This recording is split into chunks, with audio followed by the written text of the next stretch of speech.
bonjour à toutes et toutes et merci infiniment de me permettre de participer à cette grande fête du Master Rose.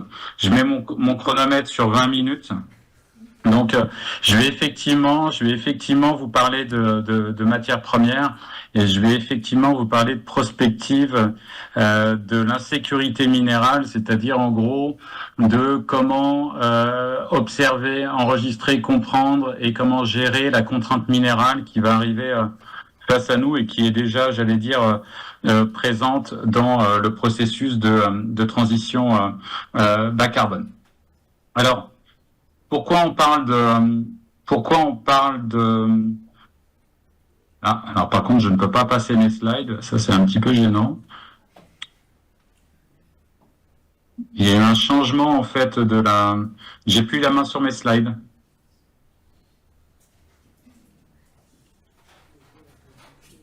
Est-ce que vous m'entendez?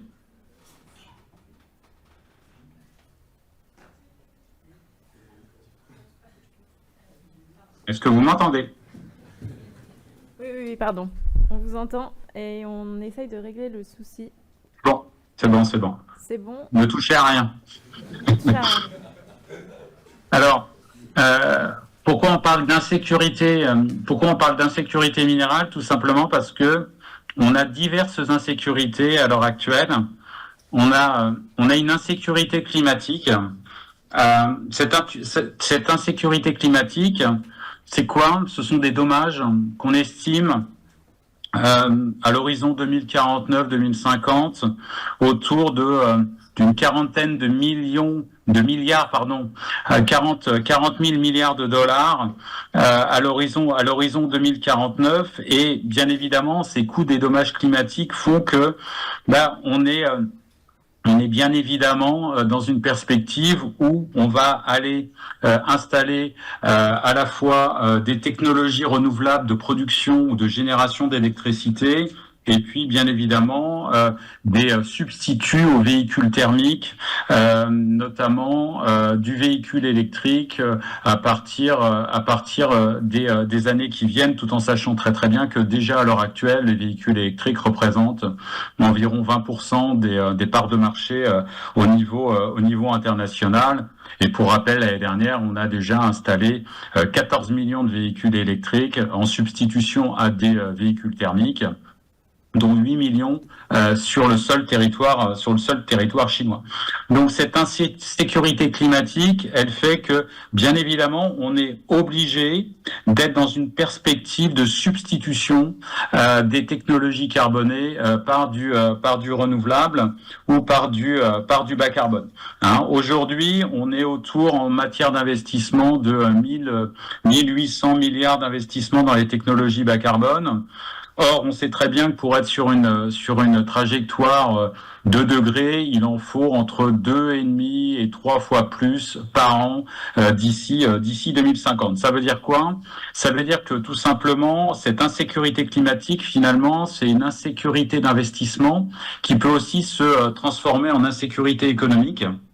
Et bien évidemment, dans notre rapport, j'allais dire, aux métaux, étant donné que chaque technologie bas carbone est composée de matières premières et notamment de tout un ensemble de métaux qu'on peut qualifier de métaux électriques ou que l'on peut qualifier tout simplement de métaux stratégiques, il va falloir bien évidemment beaucoup plus de cuivre, de nickel, de cobalt ou de lithium que l'on a bien évidemment actuellement, tout en sachant pertinemment, et ça c'est fondamental notamment d'un point de vue de la prospective, qu'on ne sait absolument pas si les tendances projetées d'aujourd'hui, notamment sur le progrès technique, vont se poursuivre, ou deux, on va potentiellement avoir deux bonnes surprises, notamment sur les contenus en matériaux des batteries, si on a un changement de paradigme sur notamment les batteries lithium-ion ou les batteries LFP, ou si on va notamment aller vers des batteries notamment sodium. À côté de ça, on a aussi une insécurité, insécurité géopolitique. Pourquoi? Parce que notamment sur le territoire européen, on a quand même on a observé un choc géopolitique, qui est un choc géopolitique majeur qui s'appelle la guerre en Ukraine. Et bien évidemment, ce choc géopolitique, il se transforme aussi en choc macroéconomique. Alors, vous pourriez vous dire, c'est un peu loin finalement de cette problématique des métaux, mais non, pas du tout. Pourquoi? Parce que ce choc géopolitique, déjà d'un point de vue très conceptuel, il est arrivé beaucoup trop tôt, et il n'y a aucun, je me permets cette insiste, il est arrivé beaucoup trop tôt par rapport à l'état de décarbonation du système énergétique européen, c'est-à-dire que on est encore d'un point de vue énergétique dépendant à plus de 70% des énergies fossiles en Europe. Et ce choc géopolitique s'est transformé en un choc macroéconomique. Or, les 750 milliards d'euros qui ont été dépensés à partir de février 2022 jusqu'en 2024 pour faire bouclier tarifaire et mesures de soutien, ce sont 750 milliards d'euros qui ne vont pas aller notamment dans des plans industriels qui vont permettre notamment la relocalisation d'activités industrielles sur le territoire européen, ou qui vont permettre notamment d'aider socialement des personnes à substituer leur véhicule thermique à un véhicule électrique, ou à investir d'une façon ou d'une autre, en gros, dans la transition bas carbone. Donc ça veut dire que l'insécurité géopolitique se transforme aussi en insécurité macroéconomique et va avoir un impact sur notamment le développement du bas carbone. Insécurité également en termes, j'allais dire, de géopolitique un tout petit peu plus globale. Pourquoi? Parce que dans cette transition bas carbone, il faut aussi s'interroger sur l'existence de l'Europe et sa pérennité dans un monde où vous avez d'un côté un plan américain qui s'appelle l'IRA et un plan chinois qui s'appelle le plan Made in China 2025, tous deux souhaitant attirer sur leur territoire, notamment pour le cas américain, des industries occidentales très gourmandes en énergie, tout en sachant pertinemment qu'il va falloir sécuriser les métaux pour la production de technologies bas carbone, notamment de batteries. Et pour le côté chinois, on est plutôt dans une vision très très intéressante qui essaye de projeter le pays à l'horizon 2049 en se souciant depuis près d'une vingtaine d'années déjà du sourcing des métaux et des minerais. Donc la grande question qu'il y a en termes de rivalité systémique qui est à la jonction entre l'économique et le géopolitique, c'est finalement de savoir que va faire cette Europe sandwich? Moi, j'appelle ça l'Europe sandwich, c'est-à-dire une Europe un peu végétarienne qui ne s'est absolument pas accommodée au monde carnivore chinois et américain en termes économiques et en termes géopolitiques. Et là aussi, ça a un impact. Pourquoi? Parce que on va le voir un peu plus tard, un plan de préparation qui s'appelle le règlement européen sur les matériaux critiques. Mais finalement, quand vous posez un tout petit peu les choses, on peut être très très très content et très optimiste à la lumière d'un commissaire européen qui viendrait vous présenter le CRM Act comme, j'allais dire, la Bible du futur pour les technologies bas carbone en Europe. On peut aussi être très très inquiet lorsqu'on voit que le plan le règlement européen sur les matériaux critiques, en gros, va mobiliser quelques milliards d'euros, 89 milliards d'euros, dont en gros des effets de levier qui sont estimés à plus de 70 milliards. En gros, il y a 15 milliards d'argent public, alors que le plan américain, c'est plus de 480 milliards. Donc, ça veut dire quoi? Ça veut dire se poser la question, notamment dans ce monde d'insécurité, véritablement de ce que l'on met pour ajuster cette contrainte minérale, tout en sachant bien que, bien évidemment, à côté, on a aussi une insécurité sociale où, bien évidemment, on va avoir un coût de la transition à supporter, et cette insécurité sociale, si vous la reliez à la question des matériaux, bien évidemment, directement non. Hein, les gens ne vont pas acheter du cobalt ou du lithium pour se fabriquer leur propre véhicule électrique. Mais on peut s'interroger sur les perspectives, notamment en termes de prix des véhicules électriques à l'horizon 2050. Et ça, c'est très intéressant. Pourquoi ? Parce que tout simplement, dans les modèles de prospective, on s'intéresse souvent au coût des technologies et on a une pensée souvent très très positive sur un coût d'apprentissage qui fait que plus on en développe, plus le coût baisse. Mais ça, j'ai presque envie de vous dire, c'est sans compter potentiellement les variations des prix des métaux dans les années qui viennent.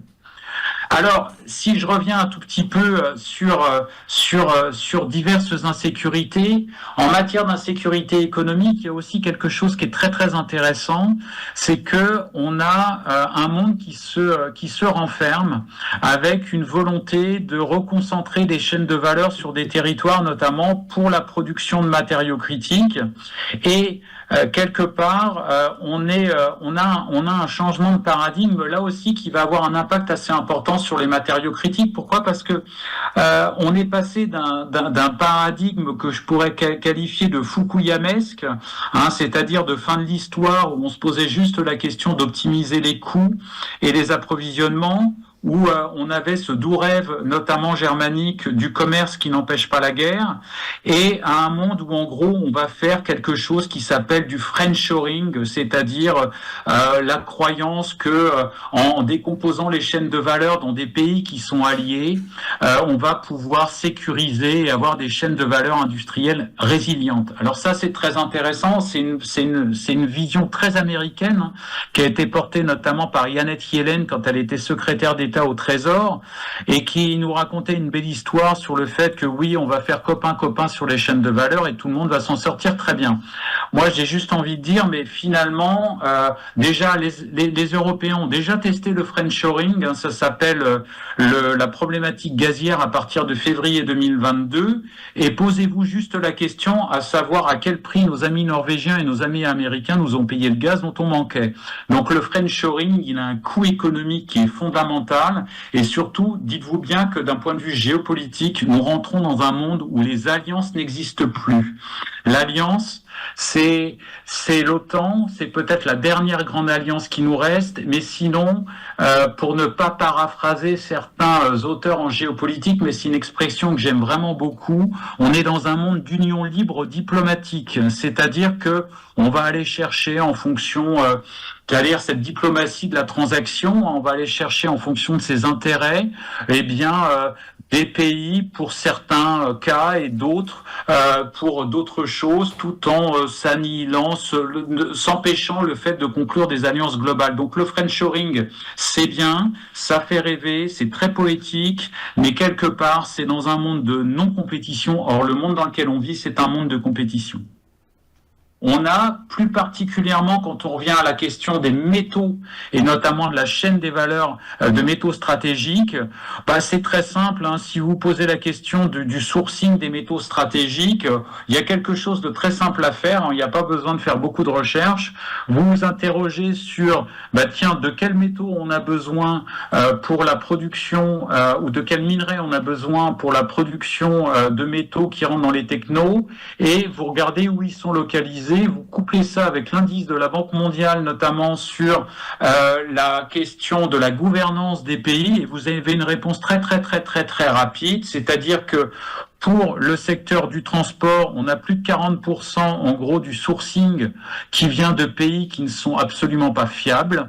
Et pour le secteur de la production ou de la génération d'électricité, c'est environ un tiers. Donc ça veut dire quand même qu'il y a une très très grosse incertitude, hein, quand on est à 40% et quand on voit surtout la vitesse à laquelle les pays peuvent changer d'alliance. On a de quoi véritablement s'inquiéter sur la question du sourcing et notamment ce qu'on appelle cette fameuse sécurisation des approvisionnements. Insécurité aussi minérale. Pourquoi ? Parce que on a souvent eu recours à cette chose merveilleuse qui s'appelle le marché pour dire de toute façon ne vous inquiétez pas. Si on n'arrive pas à se sécuriser, j'allais dire avec des contrats long terme, on pourra avoir toujours recours au marché. Le problème, c'est que le recours au marché, bien évidemment, il a un prix, et que ce prix, il est aussi, j'allais dire, sujet à tentation, notamment de certains pays qui, à l'heure actuelle, essayent d'exercer leur pouvoir de marché. Bien évidemment, lorsque vous êtes un gros producteur ou un gros raffineur sur les marchés des métaux, et notamment c'est le cas de la Chine, vous avez la possibilité de profiter de cet environnement de fragmentation économique. La fragmentation économique, c'est quoi? C'est que vous avez potentiellement des blocs. Et quand on a des blocs, toutes les études montrent, et notamment la dernière étude du FMI, elle est particulièrement parlante sur le sujet, que tout simplement, si on est dans un monde qui se fragmente avec des blocs, quel est le segment de marché qui va subir le plus de variabilité, donc de volatilité, mais aussi d'une hausse en niveau, c'est le marché des métaux. Et donc, là, vous rentrez en fait dans cette logique de augmentation du prix des métaux, augmentation potentielle du prix de la transition, même si, bien évidemment, quelques esprits pourraient me dire, mais non, bien évidemment, les prix des technologies vont baisser car le contenu en métaux n'est pas ce qui fait le prix. Oui, mais malheureusement, quand vous êtes autour de 20% et surtout vous vivez dans un monde de volatilité et d'incertitude, notamment il y a de l'incertitude sur les choix technologiques. Et donc, ça crée, j'allais dire, une incertitude globale. Donc, un monde fragmenté, c'est un monde de métaux plus chers et donc c'est un monde d'incertitude technologique. Et puis, lorsque vous regardez la question commerciale sur les métaux, on a aussi une forte insécurité. Pourquoi? Parce que on connaissait le nationalisme des ressources des années 2000. On a on a la tentation des pays producteurs, notamment, de faire quelques petits embargos, de projeter la puissance sur les relations commerciales via les matières premières. On le voit bien évidemment avec la Russie sur le gaz, mais potentiellement, quid de l'attitude de l'Indonésie sur le nickel d'ici quelques temps, de la Chine, qu'on connaît bien. La Chine, c'est j'allais dire, une restriction par saison, un embargo par saison, soit des licences d'exportation, soit des quotas. Donc ça veut dire que lorsque vous regardez, notamment depuis 2010, les biens qui ont été le plus sujets à des restrictions commerciales, ce sont les métaux stratégiques. Ça veut dire qu'on entre dans une ère aussi d'incertitude à ce niveau-là. Et que dire aussi de ce nouvel esprit de club? Ce nouvel esprit de club, vous n'êtes pas sans savoir que en août 2023, les BRICS sont devenus BRICS+, et que ce changement a été effectif au 1er janvier 2024. Alors certes, l'Argentine a largement lâché ce club, mais que la Turquie potentiellement voudrait bien y rentrer. Ce qui est très intéressant, c'est que ces BRICS, quelque part, bien évidemment, tous les esprits qui travaillent sur les BRICS vont vous dire, mais c'est un club hétérogène, mais regardez, il n'y a pas de logique économique, il y a des pays pauvres, en tout cas moyennement pauvres, avec des revenus qui sont largement hétérogènes. Entre parenthèses, c'est exactement la même chose, notamment entre certains pays occidentaux, mais c'est pas grave. Mais surtout, ce qui est très important, c'est que les BRICS, c'est un véritable club de matières premières. Les BRICS+, concurrence l'OPEP, notamment sur le marché du gaz et du pétrole, ont entre leurs mains entre 40 et 70% du raffinage de tous les matériaux stratégiques, ont aussi sur les marchés du céréal environ entre 30 et 40% sur chaque céréale exportée dans le monde. Donc en gros, c'est un club multifacette, multimatières premières qui est absolument fascinant à regarder, mais aussi dont on devrait se méfier lorsqu'on j'allais dire, s'interroge sur la question des matériaux critiques. Alors bien évidemment, dans ce monde, on essaye aussi de contrer cette problématique des matières premières. Et qu'est-ce qu'on fait? Bien évidemment, on fait des politiques publiques. Alors ces politiques publiques, c'est pas très, j'ai presque envie de vous dire, il y a presque aucune originalité dans les politiques publiques sur les matériaux stratégiques. On essaye de produire plus, on essaye de recycler plus, on essaye de réindustrialiser le raffinage. Et on essaie surtout de ne pas dépendre trop de l'extérieur, ou en tout cas de choisir ses fournisseurs. Bon, ça fait qu'on a une augmentation majeure du nombre de politiques relatives aux matériaux critiques, mais quelque part, ce qui est très intéressant, c'est qu'on fait tous la même chose. Donc encore une fois, si vous êtes dans un monde de rivalité systémique, eh bien, posez-vous la question, est-ce que dans le futur, on sera j'allais dire, en compétition ou en coopération, notamment avec les États-Unis sur le sujet des métaux critiques, On a aussi cette volonté de faire ce qu'on appelle de la diplomatie minérale, avec notamment une volonté d'aller faire du sourcing dans tous les pays producteurs, hein, que ce soit l'Australie, le Canada, le Chili, l'Argentine, l'Afrique du Sud, et j'en passe, la Mongolie, le Kazakhstan. Ce qui est très intéressant, c'est que là encore une fois, certains pays ont pris beaucoup d'avance, notamment la Chine, hein, qui a commencé son sourcing à la fin des années 90. Elle faisait du sourcing pour le pétrole et le gaz. Elle a fait la même chose en fait pour les métaux. Pourquoi ? Parce qu'elle considère que c'est ce qu'on appelle les staples, c'est-à-dire en gros les métaux du quotidien, hein, les fournitures, quoi. Et quelque part, lorsque l'Europe arrive avec sa diplomatie minérale et son carnet de chèques qui est un petit peu réduit, alors certes, on peut se dire oui, formidable, il y a quelque chose qui se passe, mais on peut s'interroger notamment du fait qu'à l'heure actuelle, certes, on promeut la diplomatie minérale européenne, mais on fait surtout de la diplomatie, nationale. Et donc, on a des listes aussi, des listes de matériaux critiques. Et là, c'est ce que je vous disais tout à l'heure, quand on a environ 80% des métaux qui sont communs dans la dépendance entre les États-Unis, l'Europe, le Japon. On a fait la même chose avec Émilie, notamment sur le Royaume-Uni. Eh bien, dites-vous bien que la question qui se pose véritablement, c'est pas tant de savoir si on fait des listes, mais de savoir si on sera dans la coopération ou dans la compétition. Et enfin, une dernière insécurité qui est formidable, c'est celle relative à l'environnement et au social. Pourquoi ? Parce que tout simplement, on pose comme principe que potentiellement on va pouvoir réouvrir des mines en France en se posant la question de comment on va faire. Est-ce qu'il ne vaut pas mieux réouvrir une mine en France plutôt que d'avoir un sourcing à l'étranger ? Mais bien évidemment, ça, ce sont des questions derrière qui sont bien évidemment environnementales parce que ça va avoir un coût, bien évidemment, un coût énergétique, un coût environnemental. Il va falloir supporter ce qu'on appelle, de manière très très odieuse dans le monde orthodoxe, des externalités. Et ces externalités, bien évidemment, vont être sociales en tout premier lieu, c'est-à-dire lorsque vous commencez à écouter, notamment lors du débat public sur l'ouverture de la mine de lithium dans l'Allier, les différents parties prenantes, eh bien, on s'interroge notamment sur les usages. Pourquoi faire ce lithium qui viendrait de nos campagnes, que ça soit de l'Allier ou de la Bretagne ou notamment de l'Est de la France. Alors, avec tout ça, où est-ce qu'on va atterrir ? Et c'est la fin de ma présentation. Eh bien, je vous propose une petite matrice qu'on appelle à l'anglo-saxonne, c'est-à-dire on essaie de voir 4 visions du monde, hein, où ce que l'on souhaiterait, ou en tout cas ce que les pouvoirs publics souhaiteraient, c'est quoi ? C'est la mine 4.0, c'est-à-dire des marchés qui ne sont pas dans la rivalité géopolitique, avec une acceptabilité des projets en Europe, avec ce qu'on appelle une mine soutenable, des développements miniers où on est un tout petit peu plus indépendant. Et malheureusement, le problème, c'est qu'on est plutôt sur l'axe horizontal vers la gauche, c'est-à-dire on est dans un monde qui semble plutôt aller vers le cartel.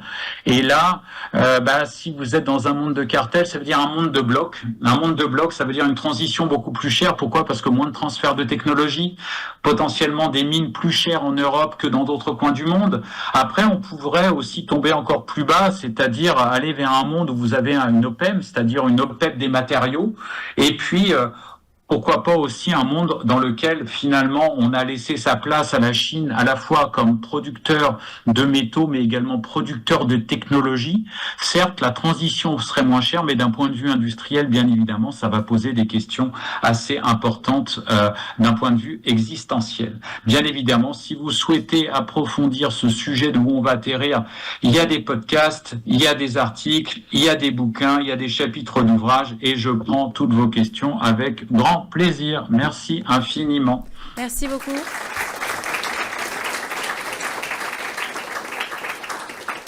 Est-ce qu'il y a des questions dans la salle ou en ligne ?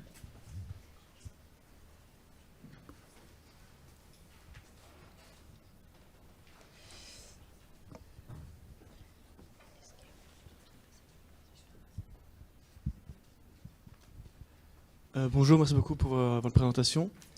J'avais une question sur l'importance du coût des minéraux sur le coût de la transition énergétique en général. Et je veux savoir si vous saviez, vous avez parlé à la fin donc, de la potentialité du fait que les mines en Europe seraient plus chères. Et sur la chaîne de valeur totale et donc le coût final pour les consommateurs et la société en général, quel est le poids du coût des minéraux critiques sur la transition énergétique en général? Alors, on n'a pas d'estimation globale. On a déjà du mal à avoir, pour tout vous dire, on a du mal à avoir des estimations des fois par technologie. On sait que par exemple sur une batterie, on est entre 15 et 20% du coût. Donc 15 et 20% du coût global, ça commence à représenter quelque chose d'assez important, mais quelque part, à mon sens, vous avez deux effets. Vous avez surtout l'effet direct, donc sur le coût, qu'alors potentiellement certains peuvent, peuvent gérer, mais surtout c'est que ça risque de provoquer des différenciations entre les différentes zones de production de technologies bas carbone. Si vous êtes dans un monde chinois où en gros l'absorption de la hausse des prix des métaux peut être gérée via notamment par des gouvernements ou via des politiques gouvernementales ou via aussi des stocks stratégiques comme c'est fait actuellement, vous pouvez avoir une augmentation du coût très importante sur les marchés mondiaux et finalement avoir très très peu de conséquences sur les technologies bas carbone.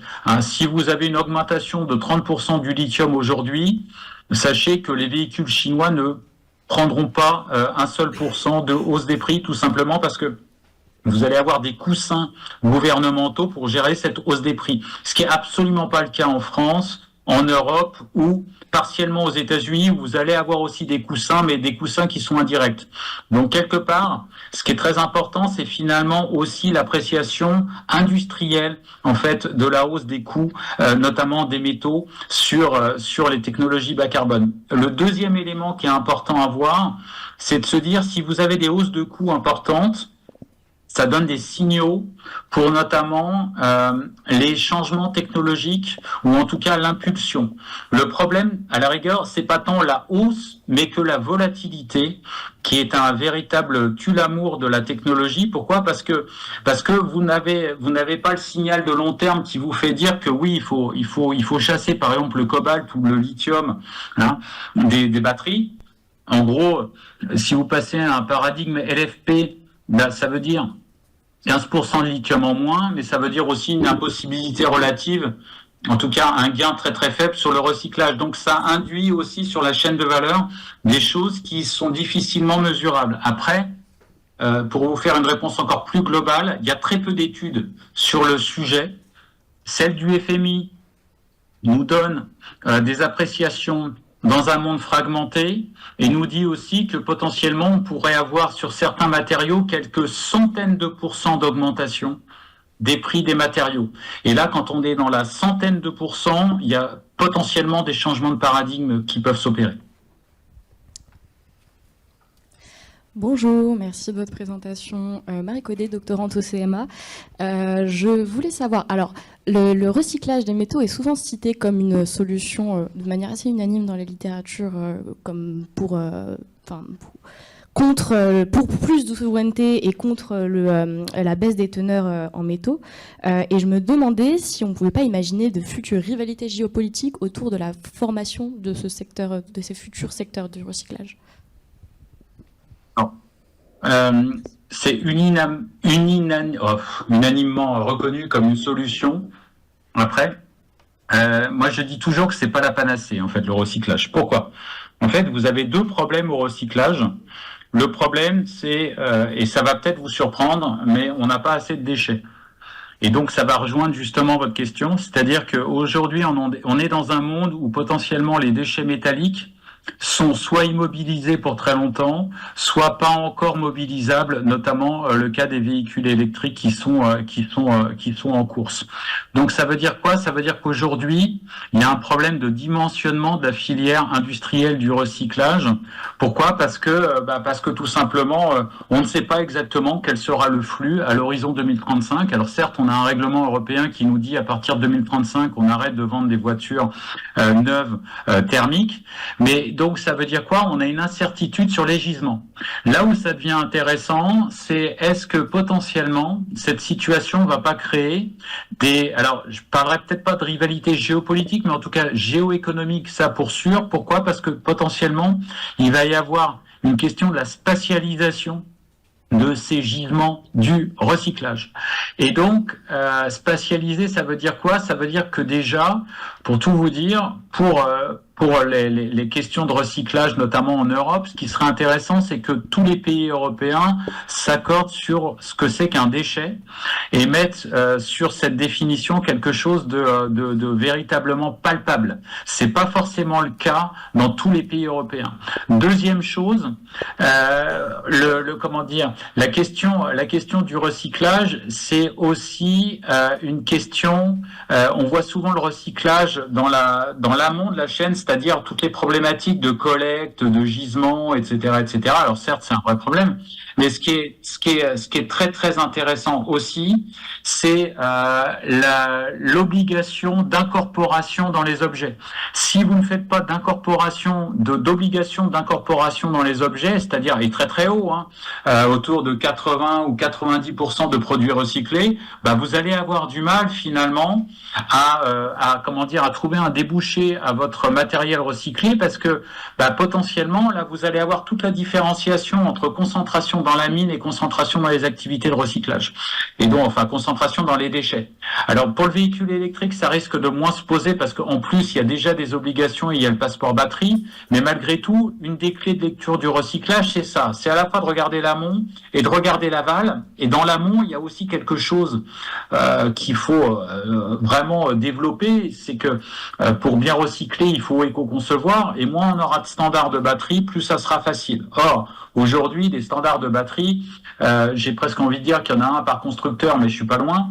Mais c'est pas totalement vrai ce que je dis. Mais en gros, plus on ira vers une standardisation, plus on rendra rentable le recyclage. Après, il y a un dernier point qu'il faut voir, c'est en gros comment vous allez atteler vos politiques de recyclage avec une politique de sobriété. Je fais moi-même en gros le lien avec la table ronde qui va suivre, mais quelque part, si vous faites une politique de sobriété qui est, j'allais dire, très massive, très importante, quelque part, vous allez limiter vous-même votre potentiel de recyclage, et quelque part, vous allez limiter potentiellement la rentabilité des activités de recyclage.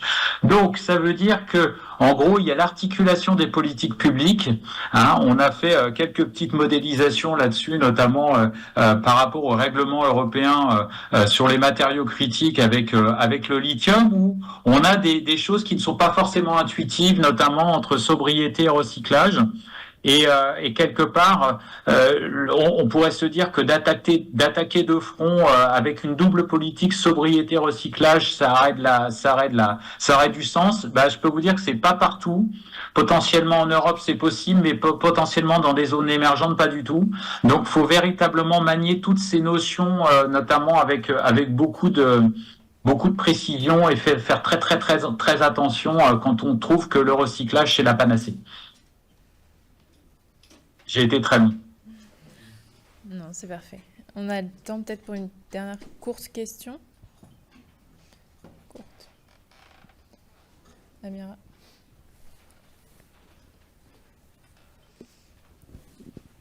Merci pour votre présentation. J'ai une question par rapport au secteur du numérique dans la demande des métaux. Ouais. Déjà, est-ce que le secteur représente une grosse partie de la demande mondiale de ces métaux ? Et ensuite, est-ce que l'obsolescence programmée affecte énormément cette demande ? Alors, les métaux dans le numérique, il y a beaucoup d'études qui sortent en ce moment. Jusqu'à très récemment, c'était un peu le point aveugle, je trouve, de la consommation de métaux. Voilà, pour le coup, j'ai pas assez investigué le sujet pour vous donner un ordre d'idée sur de combien ça représente, notamment en consommation de lithium, parce que là, pour le coup, il y a des métaux communs entre bas carbone et numérique. Et d'ailleurs, les statistiques, quand on vous parle d'une batterie, dans beaucoup de statistiques, en fait, on ne sait jamais si c'est batterie lithium, mais en gros, il n'y a pas forcément l'usage final. Donc, c'est extrêmement difficile. Donc, il y a un problème, à mon sens, de données sur le sujet. La question de l'obsolescence programmée, oui, elle est. Alors là, encore une fois, j'ai presque envie de vous dire, référez-vous à un article qu'on a écrit avec Émilie Normand pour l'Institut Veblen. On a fait un working paper sur les politiques européennes où on parle de l'obsolescence programmée. Pourquoi ? Parce que tout simplement, oui, obsolescence programmée, c'est quoi ? C'est bien évidemment repousser la possibilité de changer d'appareil. Donc ça veut dire moins de renouvellement. Après, est-ce que le renouvellement, l'obsolescence programmée, c'est la seule politique qu'il faut mettre en place? Là, encore une fois, il faut d'autres choses que l'obsolescence programmée. C'est déjà quelque chose de très très important, hein. Mais bien évidemment, je pense qu'il faut former aux effets rebonds, il faut former aux usages du numérique. Et moi, je suis une personne qui pense que beaucoup de choses doivent passer par la norme. Je pense qu'il faut réserver certaines technologies. Donc, en gros, parce que derrière obsolescence programmée, il y a aussi cette notion que, en gros, tout le monde sera libre d'accéder à certaines technologies, à toutes les technologies. Je suis pas sûr que, en gros, on ait tous besoin d'avoir de la 5G, de la XG en fait en tout temps. Je suis désolé, je vais peut-être choquer les gens, mais en gros, je pense qu'avant de se poser la question de l'obsolescence, il y a aussi la question des usages du numérique et du coût indirect en énergie et donc en métaux. Il n'y a pas assez de thèses, notamment sur cette question-là. Et malheureusement, là où je travaille, on est plutôt intéressé par les technologies bas carbone que par les technologies du numérique. Donc j'adorerais en lancer une, mais sur ce sujet-là, c'est un petit peu limité. Merci beaucoup.